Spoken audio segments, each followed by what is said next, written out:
Why? Just take them off and let them see your absolutely ridiculous. Oh, this guy? It's too bright in your house. We can barely see that mustache. That's a bummer. Uh-oh. Well, maybe you're telling me to change the lighting so more, you can see the mustache a little bit better. So why do you look like that?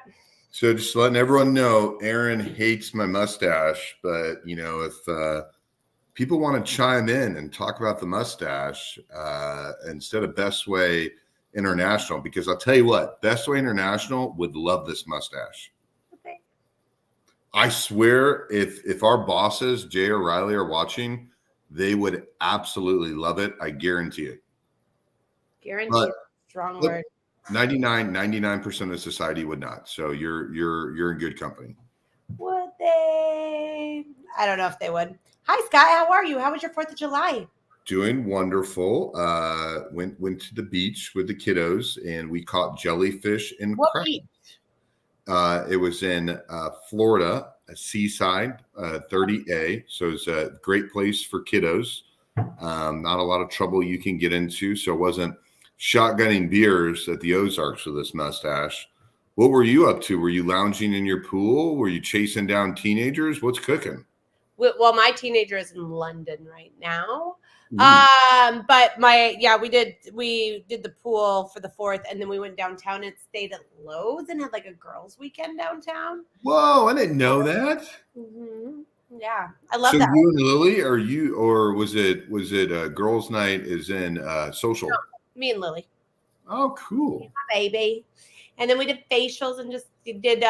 Lily got diagnosed. She's gluten. Actually, if people are watching, tell me your favorite places for this. She's actually gluten-free now. So we went to Bristol because they have a great gluten-free menu. We're looking for all the best places in town with gluten-free menus. I would tell you. So I know do a lot of lunches, a lot of breakfasts, and I also avoid gluten a little bit. But you'd be shocked. Pretty much almost everyone has adapted to a gluten option. So, but I don't we like where they have the full menus. Like they bring you the whole separate menu. So Charleston's has a really great one too. There's Crushed Red has some really great gluten options. They've got a big one. They don't have a separate menu, but they have a whole bunch of things that are gluten free. So yeah, it's not as hard as we thought it was going to be, but it's going well. Yeah, little shout out to Casey Wright, a chief of staff. He bought he has a big old office across from Charleston's, and he'll be hosting events there. So that's always something really fun. I didn't know Charleston had a whole separate side of the menu. They do. All right. So if you are watching on LinkedIn, Facebook, or YouTube, please let us know. Also let us know, are you watching live or are you watching the replay? I want to say hi to everyone. It's kind of a crazy day. It was like really nice outside, and then it started raining, and now we're back to being really nice outside. So I'm going to go to happy hour right after this show. Woo, man. Aaron, just clicking on all cylinders. I don't usually go to happy hour. You know this, but I'm going with Christy Hartman and AJ Steckline. So when they ask, you go. They're pretty fun. So, all right. Well, let's do this. Nobody cares about us. Nope, they don't. They care about Bestway International and the panel. So let's get going on the show. Let me pull up this I forgot to apologize to our guests for this terrible music that also is a Scott favorite. So with this mustache, you now know why I like it, Here we go. So good. All right, our first guest today is Tamara. And our second guest is Miss Tree. Hi, guys. Hi. How are you? I'm so sorry about that music. Scott loves it. Nobody's surprised by that. So, all right, well, let's just jump into it. Kama, who are you? What do you do? And how do you get to Kansas City? All right. Kama Moseley with Private Risk Solutions at Lockton in Kansas City. My story is kind of fun. I actually grew up in the Caribbean. I grew up in St. Martin on the Dutch side, and my parents moved me to Kansas City. So here's how I'm in Kansas City. I went to undergrad and law school, KU and Washburn Law. And after a very long circuitous route, ended up at Lockton. And the headquarters are here in Kansas City, so that works out well for me. So that's how I'm in Kansas City. And what I do is I help ultra high net worth families navigate their risk and manage their risk through insurance. all across the country. Kim, I did not know that's where you grew up. It But is. we were talking about coastal properties. Do you feel like any way that you grew up helps you in what you do today and understanding your clients? Well, I'll certainly say this. My parents had art galleries, so we insure art. So there's a little connection right there. And then certainly I understand the love of the beach and the coast. And quite frankly, I understand why people want to live on the coast, even though it is a very hard insurance market. And, we're just trying to navigate ways to figure out how to best alleviate those high premiums and fix those non-renewals that we're seeing across really the country, but primarily on the coast. Texas, Houston, you just saw that large hurricane that went through. We were just talking as a team how Houston is now going to be a really tough place to insure.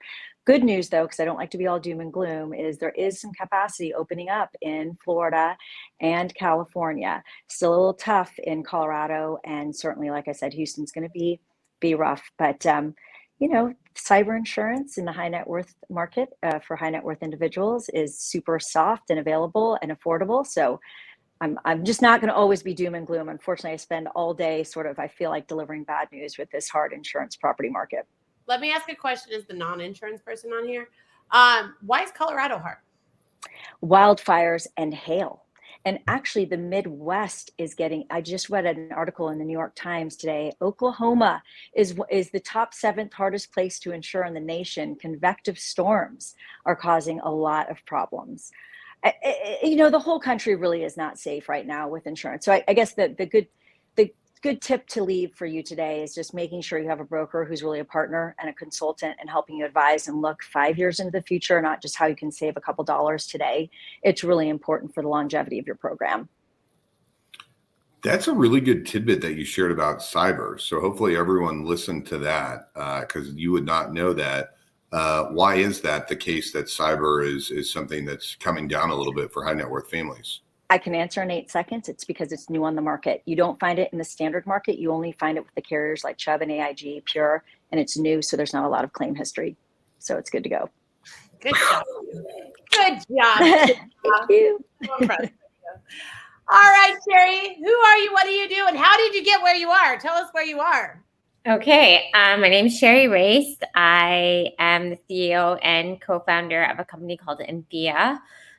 We provide psychedelic assisted therapy and ketamine assisted therapy as an employee benefit to employers. So we're sort of, I guess, a trailblazer in that nobody else does that kind of work.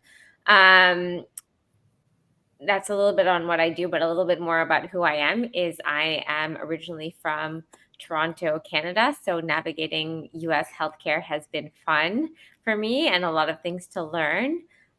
Most of my career has been in poverty reduction work. So I actually spent 10 years in Afghanistan, Yemen, Syria, Iraq, and 30-something countries in Africa trying to reduce poverty. And that's where I developed a real passion for mental health because I saw that you can't eradicate poverty without addressing mental health. I then, I guess, saw how challenging our current approaches to mental health are. Really quick, high-level kind of synopsis. Antidepressants work well for 15% of the people that take them, but 60% of people that take them have moderate to severe side effects. So we have a sort of broken system, and I'm a huge fan of talk therapy, but even the data there, talk therapy works well for 50% of people that go through it, but only after 15 to 20 sessions. It still begs the question, what about that other 50%? And, what about people who can't afford 20 sessions? So I was banging my head against the wall, being like, how do we actually solve for mental health? And everyone I talk to seems to be trying things, but you never hear someone say like, yeah, I took like Lexapro for 3 years and it cured my depression and now I'm not anything and I'm perfectly fine. Like that's not, unfortunately, a story we hear. We just hear about people who are masking symptoms or coping, but not really feeling relief. And then I stumbled upon psychedelic assisted therapy and incredible research by top tier organizations like Johns Hopkins and Imperial College and the VA, showing that with just a few sessions of a combination of a psychedelic and a therapist, 65 to 85% of people are are walking away no longer feeling depressed, no longer having anxiety, no longer having eating disorders, no longer having PTSD. And these are substances that are not addictive and non-toxic, so you can't overdose, and yet they're not available to most people. So I decided to create a company that solves that problem and creates employee benefit plans to provide access to these solutions so people can feel better. So how is getting the business off the ground? And obviously reached out to you because we love this topic. So tell us more how the business is going. Yeah, so a year ago we had 500 covered lives as an employee benefit plan provider, and now we have over 150,000. So it's growing quickly. Ooh. I think it's because we've seen incredible results at follow-up. 80% of our plan members who did ketamine-assisted therapy are not on any antidepressants. That's a 3-month follow-up. So it's going well, and we have great outcomes. Wait, is ketamine the same thing as like what we used to call Special K back in the day? Ketamine is what you used to call Special K, and Not psilocybin. that Aaron and I have ever done drugs before. But you know what I mean. Correct. I did. And psilocybin is what people call magic mushrooms, and MDMA is what people call Molly, but their use in a clinical setting, supervised with the right protocols and with a therapist, produce a very different effect than what you may or may not have done back in the day. I did. I had to get a surgery a couple of years ago, and they were like, "Oh, we're gonna up your fentanyl," and I was like, "No, we're not doing that anymore. We're not doing." I didn't never do that one, but they're like, "No, it's different when it's assisted." So I do understand that piece, but I just didn't know ketamine was like now. Okay, cool, got that. I'm about to send some text after this show. Hey, Paul says he's watching from the Hub conference room. Yeah, we've got people watching. So if you're watching, jump on here. Let us know where you're watching from, LinkedIn, Facebook, or YouTube. That's wild. I'm going to go down a whole rabbit trail after this show about you. Yes. Sherry. No, Scott said that. When you sent me that email, he's like, "No, I'm just obsessed with what she does." I was like, "Oh, okay." Aaron, I did it because I thought you would love hearing about it. Oh, I'm sure it's always about me. Okay. And I know lots of great providers in Kansas City too. Oh, good. Well, We'd like to know we have those. lots more questions, and all three of us are very, very interested. Listen, I've been doing therapy for like 47 years. So Kim, as we transition to the only thing I can't mess up, which is one question: what is the most pivotal point in your career? You know, it's funny thinking about this because when I came to insurance almost 9 years ago, I had not been in insurance. I had really done a lot of different things, and I had this law degree, and I wanted to go out and save the world, and that didn't work out. It sounds like, you know, other people are saving the world on this show. Wait, I should be pointing that way. But the whole point is, I got into insurance, I fell into it, and I just didn't know where it would go. And it's been so cool to look back on almost 9 years and see so many things that to me were so pivotal. One of them being the public speaking that I do now. I was very fearful of that when I began, and now I'm regularly on podcasts or doing lunch and learns or, you know, speaking wherever it might be. And that was a huge step for me. The other thing I think was building my book to a certain size. I don't know how other companies work, but in our company, if you're at X, you get to have this office. If you're at, you know, then this, you get to have an admin, and it kind of goes on from there. And as I achieved all of those milestones, it was just that little accolade that was saying, hey, you're doing something. And although I'm not saving the world from when I went to law school, I wanted to work with abused women and children. I'm not saving the world from that per se. I am helping people every day navigate something that they're very unsure about. And I'm at a company that is very, very passionate about giving back to the community. So while I'm doing that in my day-to-day career, it's also expected of me to be able to be on boards and help. And so I spend a lot of time in that area of, again, abused women and children, doing things there. So I think that's the most. And I think, honestly, the other thing is just working with teams. When you work with a bunch of teams and you work with lots of clients, you get feedback every day. I've grown, speaking of therapy, I've grown more in the last 9 years working with teams and clients and getting that feedback than I probably have of all the years of, you know, therapy that I've had, as most of us have. So I would say all of that combined, there's not just like one moment. It's really several moments through the years. So Sherry was talking about talk therapy. You get very close with your clients, and they're friends of yours. So how has talk therapy worked for you and your clients? Well, I do feel that I have to. A lot of times people get real embarrassed if they don't understand what's going on, if they end up in a non-renewal situation, if they have a kid with a DUI or they have a DUI. There's lots of things on the personal side that can be very embarrassing. And I think what's great for me is that I am a very non-judgmental human being. I'm so aware of my own flaws, let alone me judge anybody else's. So I think they feel very comfortable and they know that they can trust me. They can tell me these things. I'm a vault. I'll take care of it. We'll fix it. We'll figure it out. So I think actually it's been very pivotal in my career as well. Wait till you said extra word. Good job, Cam. You're killing it today.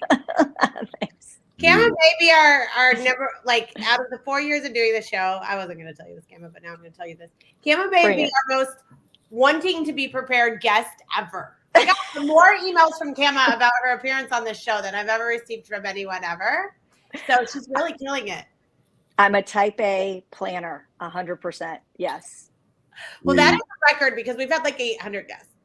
Oh, wow. Yeah. So you are. I don't know if that's an insult or a compliment. No, it's a compliment. I mean, I don't want anyone else doing it for you. It's a compliment.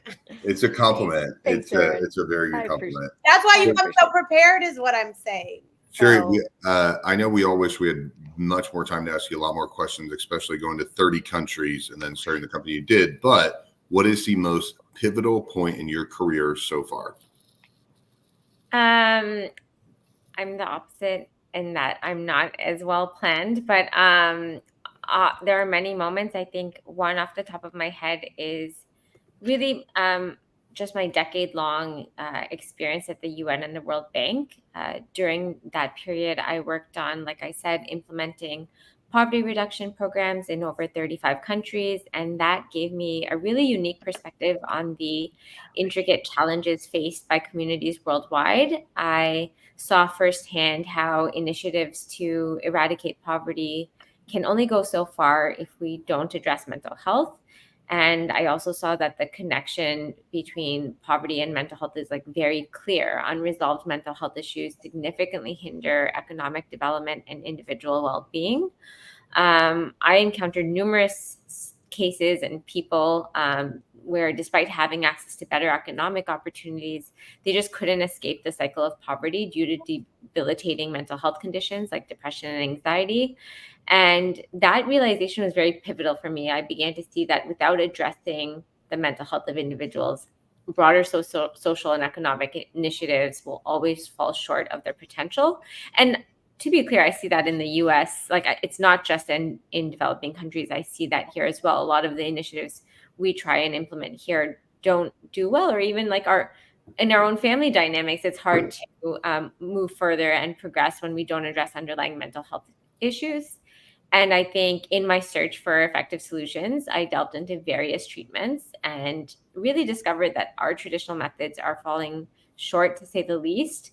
Up to 1/3 of patients, like I said, don't respond at all to antidepressants. There's huge gaps in our care. Up to 60% of people are treatment resistant. And all of this led me to discovering psychedelic assisted therapy and the profound impacts it can have. And going back to Erin, your special K, that special K, ketamine assisted therapy, actually leads to 89% improvements in mental health symptoms. And so I don't think I would be here had I not faced firsthand all of the challenges I faced in doing my poverty reduction work. So when you talk about having an employee benefit, so I actually do healthcare insurance for companies with a couple hundred employees or more. Yeah. So it's because an insurance company is going to pick it up, but the company will. So how do you charge for that? Yeah. So if it's a self-funded employer, so depending on how many employees they have, then we actually work and integrate directly with their carrier. So we don't have to charge the employer separately. So carriers will do that? Yeah, we'll integrate with the carriers because the carriers have to do whatever the employer wants if they're self-funded anyways. Wow. Mm-hmm. Learning something new every day. That's a great information knowledge. Now Cam is popping on after a little technical difficulty. What was your favorite? Go ahead, Darren. No, go ahead. What was your favorite country on a lighter note that you traveled to? or maybe a top 2 or 3? I mean, very rarely has someone been to 30 countries. Oh, I've been to 100, I think. There was only 30 that I worked in. But Wow. 3 top for sure places is Cape Town, South Africa, Medellin, Colombia, and Lisbon, Portugal. I've heard that about Cape Town so many times. It's amazing. And so is Portugal, and so is Colombia. Those specific cities are amazing. I was looking up all the cities today for the leftover Taylor Swift tour. I was trying to figure out which is the best one to visit. I don't think Kama did pop back on. I think that I totally 100% jinxed us when I said she was so overly prepared, because she does live in the part of the city, just so you know, Sherry, we have been having storms after storms, and there's like the part of the city that has big trees and stuff where their Wi-Fi and stuff keeps going out. So I'm wondering if she lost Wi-Fi or power. But anyways, if she jumps back on, we'll bring her back in. But we'll just keep going with you, Sherry. Now you're the star of the show. Look at that. I have so many questions. Well, good news. We're friends with Kama, so this is good. We want to know more about you, but Aaron's got a third question. I have a fourth. Well, it's just so crazy to me that July started the second half of 2024. I don't even know how that went that fast. So how are you doing on your, new business, big goals, I'm sure. So how are you doing on your 2024 goals, and how can people help you get there? Yeah. In terms of covered lives, we've surpassed our goals. I was hoping for 100,000 covered lives by the end of the year, and we're at 150,000, and I think we'll have even more. So in that way, we've done a good job at surpassing our goals. We've also had goals about building our provider network and having enough providers in network, but we now have nationwide coverage. The other goals that are remaining and how can people help me get there is I'm currently fundraising. So we did a seed round last year and raised over $3 million, and I'm raising again. And if there's anyone that knows investors that are experienced in the healthcare sector or care about impact or care about mental health, I love talking to people. Even if they don't know about ketamine or psychedelics, I'm happy to just have a conversation. And then to me, the best way to help is really just to talk to me about ketamine assisted therapy if you don't understand it, whether or not it turns into business, whether or not it becomes a deal, whether or not the company ends up signing up for benefits.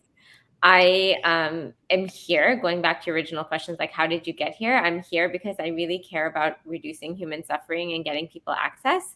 And, if someone doesn't know about these treatments but is curious or knows somebody who is suffering from a mental health issue, then I'm just really happy to help. So I guess rather than how can people help me, it's like, how can I help them? That's amazing. Best way to follow you here on LinkedIn? Yes. Follow me on LinkedIn. Yeah. And then real quick question for the audience. So if you go in for ketamine treatment, if you give us the 20, 30 second, what does the process look like? Yeah. So you basically start a ketamine treatment with an assessment, medical and psychological, to make sure you're a good fit. Just screen for a few things. Some people are not a good fit, but most people are. And then you'll do what's called preparation. So you are working with a therapist and maybe having 1 to 3 preparation sessions. No ketamine involved. You're just sort of talking to the therapist about what you're hoping to gain from this experience. And then you'll do what's called a medicine session, which is where ketamine is administered to you, either injected or an IV or in a lozenge form.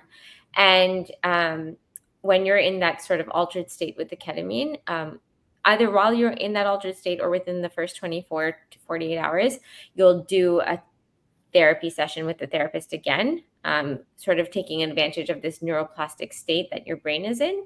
And because you're in that neuroplastic state, you can get to the root cause of your trauma. And then post that session, you'll do a couple sessions again with a therapist to kind of cement all of the learnings. And you'll do that ketamine session and the integration session 1 to 6 times. And once you've done it 1 to 6 times, on average, that's a complete protocol. Kama, where'd you go? She didn't like all my talking. No, Sherry. No, I think that's really important because I think sometimes people think of a ketamine session as a one-time thing, but you're sharing it's over multiple times or multiple period of time, almost like therapy. Kama, can you hear us? Yes, I don't know what's happening, you guys. I'm so sorry. This is so weird. I said you were so prepared. All right, I know. Last question real quick with our last. Okay, let's get it done. Okay, how can you help, right? Yeah. How are you doing on your 2024 goals, and how can you help? How can we help? Okay, 2024 goals, we're doing great.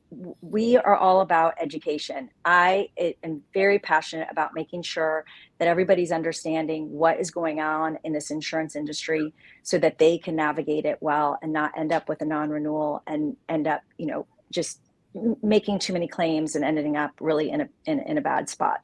So what we've been doing is we are hosting lunch and learns. We were just I was just had an article in Design KC. Kristen Malford just had us actually on her Compass. She's with Compass, did a podcast that was I think is going to be a good one. And we have a newsletter that goes out.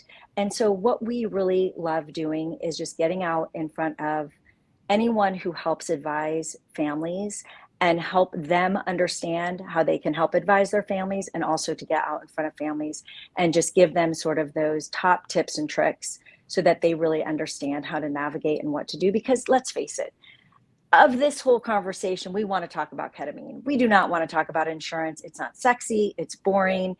It's a pain in the neck. It costs a lot of money. I got excited about cyber coverage. I got excited. I'm very clear, but I think that what I always find is so interesting when we are done, and when I say we, I've got a partner, Lauren Garcia. When we are done with one of our lunch and learns, you can't believe how many people stay after with questions. You can't believe how many hands go up, because it is very personal. And all of a sudden, the stories that they start hearing start to trigger a lot of thoughts about themselves, their parents, their siblings, their kids. We just put a newsletter out with a whole article about kids going off to college. So personal insurance is actually so incredibly pertinent in your everyday life all the time. And so I think we make it much more, understandable, and just not this contract with all this complex language that's sitting on the back shelf that you really don't want to pick up and look at. Well, there's a lot of insurance people on this. I'm the only one that's not insurance. So I think people think it's sexy. I don't know what you're talking about. Well, if you have a mustache, insurance. That's the least sexy thing on this thing, to be really honest. Sherry's in Miami, so she's been used to it for 10 years. But, here in the Midwest, mustaches only became popular when the movie Top Gun came out. They didn't become popular. I'm telling you, when someone has a mustache, I know they're under 25. But Kama, no, it is. I think it's very interesting what you're doing. You work with people all throughout the country, including people in Miami. Yes, I do. So very, very cool and exciting, and a lot of great tidbits that the audience was able to hear today. Wow. And I'm glad we got you back to answer the last question. That was my fault. I jinxed it. We want to thank you guys very much for coming on. We also want to thank you so much to our sponsors, Bestway International. Thank you, Scott, for being the best co-host ever. I really appreciate it. And we will be back the same time, same place next week. We'll see you guys later. Thank you.